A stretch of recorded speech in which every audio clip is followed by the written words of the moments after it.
It's just something which is obviously goes very, very, very unappreciated on our side.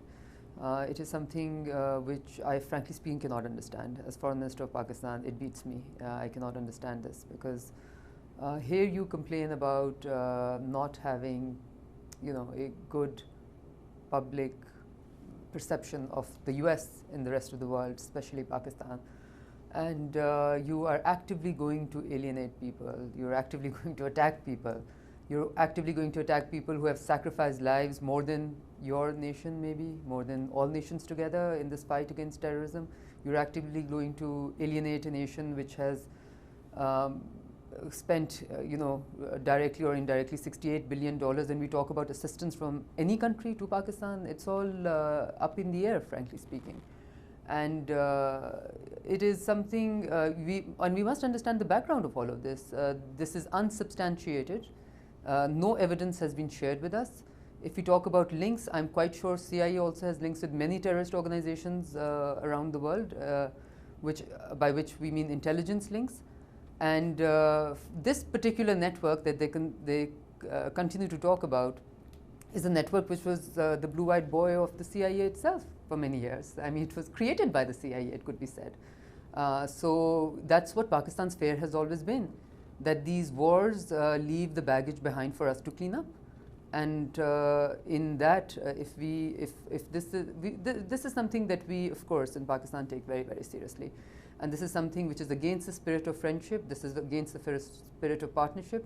This is against the spirit of the interaction that we've had with their civilian side. And it's interesting that today, coming from a country like Pakistan, I'm able to say that the civilian side, the military side from the US seems to be operating at a policy of alienating Pakistan. You were quoted as saying that, they're in the process, or if this kind of rhetoric continues, that the alliance you have, the allegiance you have, the relationship you have with the United States might be put in jeopardy. Losing an ally, you put it. Of course, and this is proactively losing an ally. And you see, if, as I said, unsubstantiated claims are going to make publicly, partners, allies do not talk to each other through the public. This is something that we took up, we have taken up with the US, and if this continues, the only way we have to interpret this is that this is the policy decision of the US. Then we have the right to be able to take our own policy decisions. We want to partner with the US. We have said this repeatedly. This is a complex problem. Looking for scapegoats, blame games will not help. We have to understand the complexity of the situation and partner with each other to be able to get out of it. When we combine our forces together, when we combine our energies together, we are able to more effectively fight the scourge of terrorism. And for it is really beyond me, beyond my understanding, to be able to see how the world cannot look at where Pakistan is today and what Pakistan has done. It was only days before, maybe weeks before, that there was, in some ways, joint cooperation which led to a major arrest of Al-Qaeda operative. And right after that, 35 Pakistanis lost their lives. To me, a Pakistani is as important as any other citizen of the world. To me, a child, a woman, a man who's a Pakistani, his blood is equally dear to me. So how are we willing to overlook everything that has happened, the role that the effective role that Pakistan has played in counterterrorism, the arrests that we've been able to make? I don't think any of the successes that a lot of people are claiming today would have been possible without Pakistan's active assistance. And we have actively been in this together. So this is, of course, as I said before, we take this very seriously. But I want to say at the same time that in my interaction with Secretary of State, we have had very constructive dialogue. We have looked at the problems. We have gone through a whole list of unmet promises on both sides. There are many unmet promises on this side also. And that has to be, just because we don't actively decide to talk about it in public doesn't mean there are no complaints on the other side. There are many. And with this administration, I think there's a whole list of unmet promises. And so these are all real questions. I just hope that we'd be given a chance to be able to cooperate with each other, and the doors will remain open, because statements like this are pretty much close to shutting those doors. The comments by Admiral Mullen can be seen almost as a third strike. Your administration has criticized the U.S. government for the drone strikes in the western tribal areas. You have the attack that killed Osama bin Laden on Pakistani soil without knowledge of the Pakistani military or administration. What would it take to finally break that relationship between the United States and Pakistan? That's a valid question, and I hope this is well recognized, that Pakistan has been a very mature ally. Pakistan has been an overly mature ally, and I think we must not be trusted more than we have the ability to bear.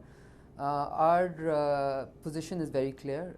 We feel that Pakistan has a threat from the terrorist elements wherever they are in the world, certainly within its territory, just across the border on the other side. And who's going to take responsibility for what happens into Pakistani soil from the other side? Who takes responsibility of incursions which come from the other side into Pakistan and kill hundreds of people sometime? These are all real things. Now, our view is that in this fight against what we can at least say are common enemies, we have to pool our energy together. The world has to pool its energy together. Also, our feeling is that in formulating its counter-terrorism policy, the US is increasingly finding itself to follow a unilateral policy dynamic, which is a dangerous sign, which is a dangerous sign in any context, which is certainly a dangerous sign in the world today. And we hope that the spirit that the UN mostly imbibes in all of us, we will move more towards looking for common solutions rather than unilateral solutions. And you have to look at the ground realities. We have repeatedly said that use of drone attacks is not against our sovereignty, it is also counterproductive. It alienates the people that you want to build as friends in this fight against terrorism. The government of President Zardari and Prime Minister Gilani has done an excellent job in being able to develop ownership of this war from amongst the people of Pakistan. Now it seems as if the US is going out of its way to alienate the same people that we have been able to develop an ownership of this war for. So we must not forget history, we must be able to learn our lessons, and we must be able to see what has been achieved. We all have domestic audiences and domestic compulsions and domestic elections to win. It serves my interest today to go back in Pakistan and say many things about the US which many in Washington may not like to hear. But I choose not to do it because I choose to have a mature approach. And I choose to ensure that nobody in Pakistani administration from any side does that, proactively or otherwise. You met with Secretary Clinton earlier in the week. Has she contacted you since this? I mean, because this is, I'm sure the State Department knew that this was coming and this was probably going to be part of this testimony yesterday in the congressional hearing. Has there been any reach out, I guess? I mean, because I would imagine that they're not necessarily damage control from their side, but at least some follow-up, because these kind of accusations can't be just thrown out there without some contact, diplomatic contact. We had a brief interaction yesterday. I wouldn't want to go into the details of that. I have no reason to believe that she did or did not know. I think those are questions better asked to the US administration. I do have reason to believe, and I do want to say that I started out, that meeting to me was a very constructive meeting. That meeting to me was a very positive meeting. I was personally a bit disappointed that it was chosen to not be portrayed as that. So as I said, I feel we all have to make choices, and if a choice is very clearly made on the other side, we will have to weigh our options, and we will have to very seriously weigh our options. But this, in all of this, I don't want to lose the essence of where Pakistan is and what Pakistan has been trying to do. And Pakistan has been trying to partner with the world and with the US in being able to fight this scourge, as I said before. We have, what we feel by now, gone out of our way to be able to partner. And we feel very strongly, for the sake of the common goal that we have, it is important for us to partner. And some of the questions that you asked as to why Pakistan hasn't chosen to bail out up till now, I think the answer to that is that the cause is too big, quite frankly speaking. We are deciding not to be egotistical about it. We are deciding not to be immature about it. We are deciding to understand the complexity of the situation. I mean, if there's one message, it is, please, let's all understand the complexity of the situation. I don't think we want to point fingers at who did what, in which, how many years, who was alienated, who had what role to play to make these terrorist organizations who had what type of financing to give to these terrorist organizations. So if you were partnering then you decided to leave for 20 years, and now you're back and you have problems with the very organizations that you helped create. We also have problems with them, but they exist there. You have to deal with them. You have to understand to be able to partner with whoever are your allies, to be able to deal with wherever these organizations exist. So, if it's easy to be immature about it and to say all of the blame is on the other side. And let me ask you a very simple question. Many of the leaks in the press confirmed that some of this evidence was shared, that there were some trucks which were moving from somewhere. When they crossed the Pakistani border and moved all the way to Kabul, which is not right next to the Pakistani border, whose responsibility is it? The Pakistan's military or intelligence responsibility? If you can share intelligence with us when they're in Pakistan, why cannot you share intelligence with your own self when they have passed the border? If your intelligence is so good, why can't you use that intelligence to attack them? And how come they reach all the way to Kabul unnoticed, unhindered? These are big questions that they should be asking themselves.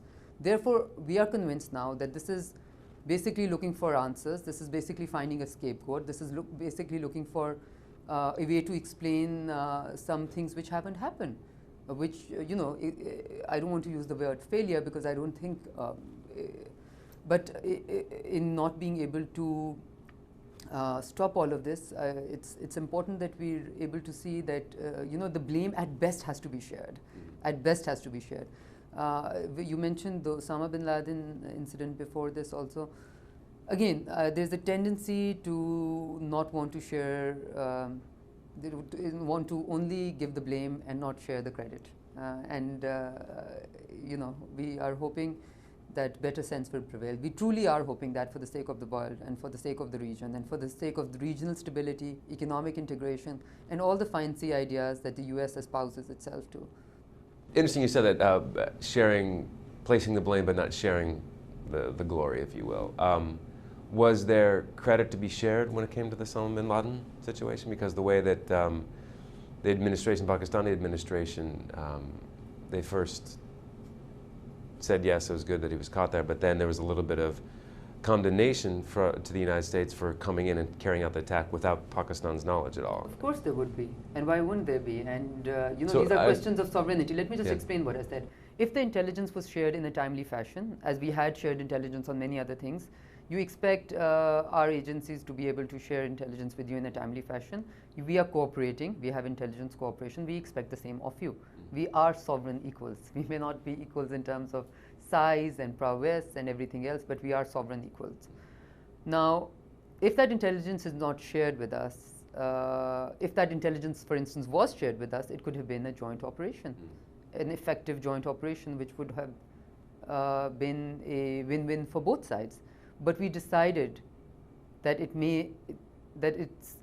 worth its while to take the chance with the Pakistani people and thus ensure that this is certainly not a win-win. There are certain ground rules which are very clear. Boots on the ground was always the ground rule, which was very, very clear as far as Pakistan is concerned. It will remain clear as we go forward.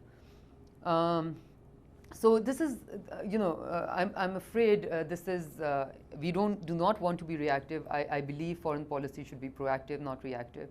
But unfortunately, when statements of this level are made, when commitments and they follow commitments of ensuring that public statements will not be made, then we are obviously left to desire much more.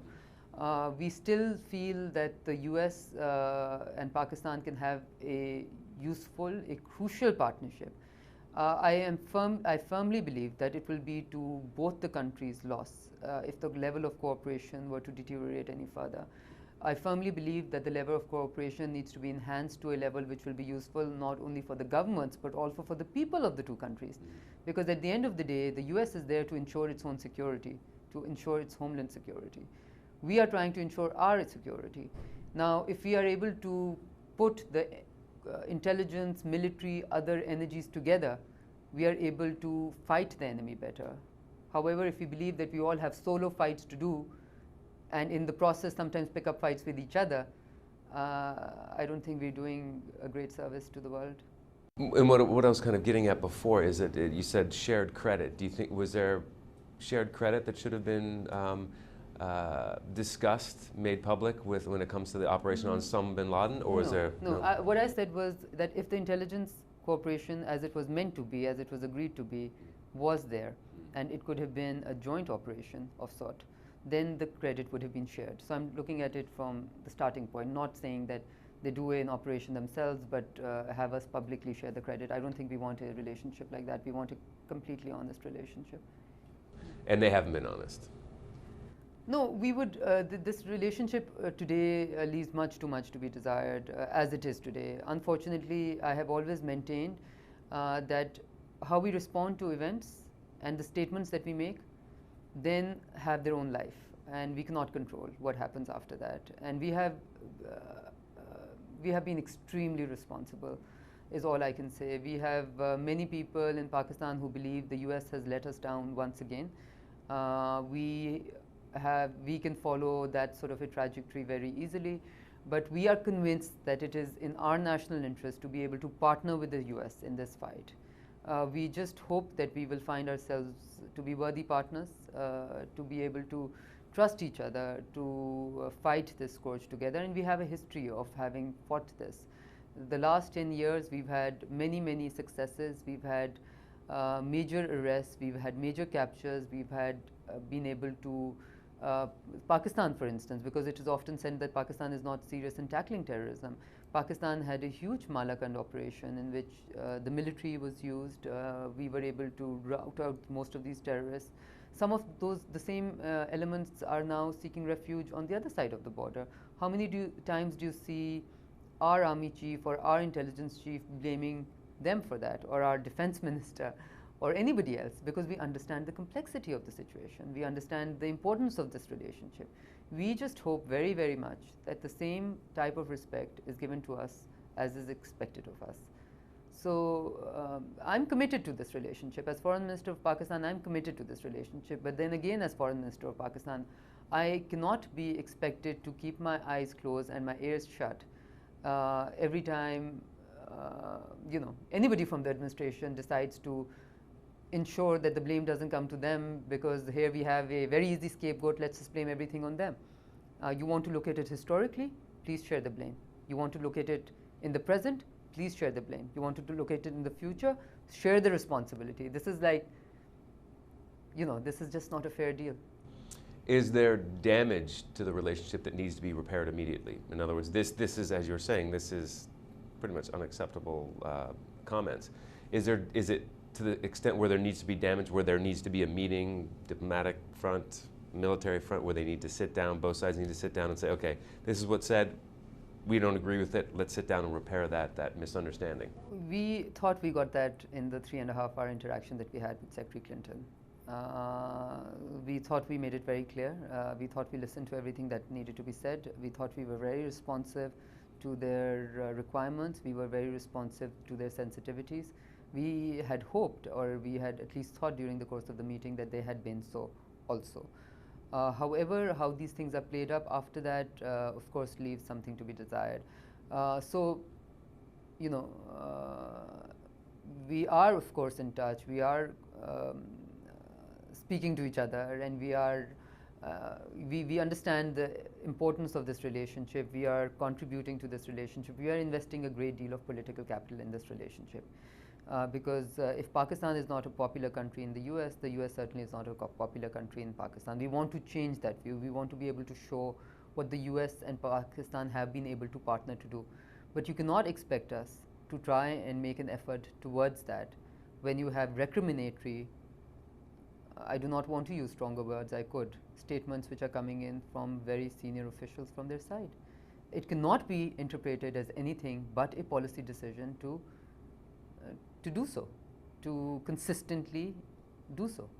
Today, Mahmoud Abbas in the General Assembly, just before the General Assembly, he's going to give Ban Ki-moon, Secretary General Ban Ki-moon, a letter of application for full membership going through the Security Council. How does your government respond to that? Our government has been supportive of a Palestinian state from time immemorial, since the issue has been. there. We feel these are some of the festering issues. These are some of the issues that alienate Muslims. These are important issues, and they must be addressed. And we feel that if we go with the spirit of multilateralism and the spirit of majority and the spirit of democracy within the UN, within the United Nations, within the General Assembly, and if there is a majority vote, then it would only be a pity if they cannot reach their aspirations, they cannot achieve their goals and their dreams, and those of millions of Muslims, including Pakistanis. There is a lot of attachment of Muslims around the world with this particular cause, but that must be appreciated. So, we hope that there might be no reason to hope for that, but nevertheless, I think it is important to at least put the point across that if it is these things which lead to greater alienation, it is these things which do damage which can then not be controlled.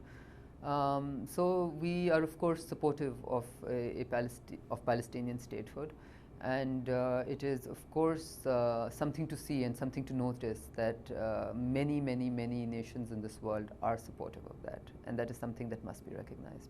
Is your administration disappointed by the U.S.'s announcement, I should say, that they would veto the application if and when, sounds like it's inevitable, through the Security Council? Do you think, are you disappointed by that?